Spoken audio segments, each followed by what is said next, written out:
Les taxis clandestins à Tamanrasset échappent désormais à tout contrôle. Ces conducteurs activent en toute impunité et pratiquent les prix qui les arrangent, au grand désarroi des habitants de la ville qui, par manque d'alternatives, se voient forcés de faire appel à leurs services. Manel Boutouaba. À Tamanrasset, les taxis clandestins règnent en maître absolu et pour cause, le transport urbain et suburbain est quasi inexistant. Ici, il n'y a plus de bus, les taxis sont très peu nombreux et n'arrivent plus à satisfaire la demande croissante. Ces clandestins, appelés communément le fraude, ont profité de la situation pour faire la loi au vu et au su des autorités locales, impuissantes face à leur prolifération.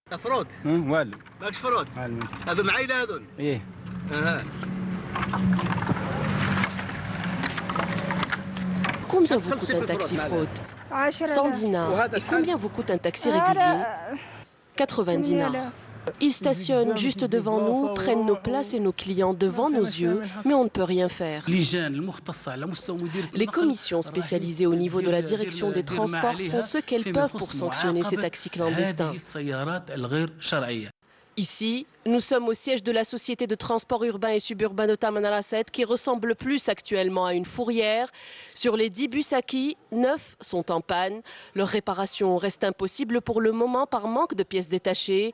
Ce garage, destiné à l'entretien des bus, est devenu un entrepôt où sont entassés des produits chimiques hautement toxiques et que personne ne veut récupérer.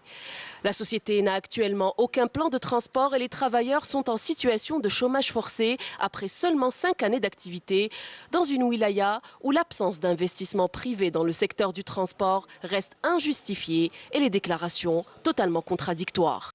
Les 10 bus, lors de l'acquisition, fonctionnaient parfaitement. Mais au fil du temps, ils sont presque tous tombés en panne. Nous avons envoyé plusieurs correspondances pour signaler ces déchets toxiques dont on ne sait plus quoi faire. Regardez ces fosses où on est censé procéder à l'entretien des véhicules. Franchement, vous pensez qu'on peut travailler ici et dans ces conditions ? On va quand même pas tuer des gens, sachant que pour l'entretien d'un bus, ça coûte une fortune en plus. Ça peut atteindre les 18 voire 20 millions par mois.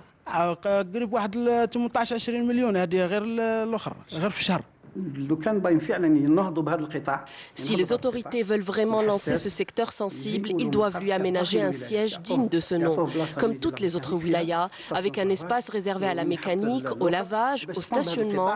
Donc pour lancer ce secteur, il faut de la qualité et lui désigner un responsable de manière officielle. Celui qui veut investir dans le secteur du transport, les portes lui sont grandes ouvertes. En attendant de mettre de l'ordre dans tout ça, la société de transport agonise en silence et l'anarchie règne dans la ville.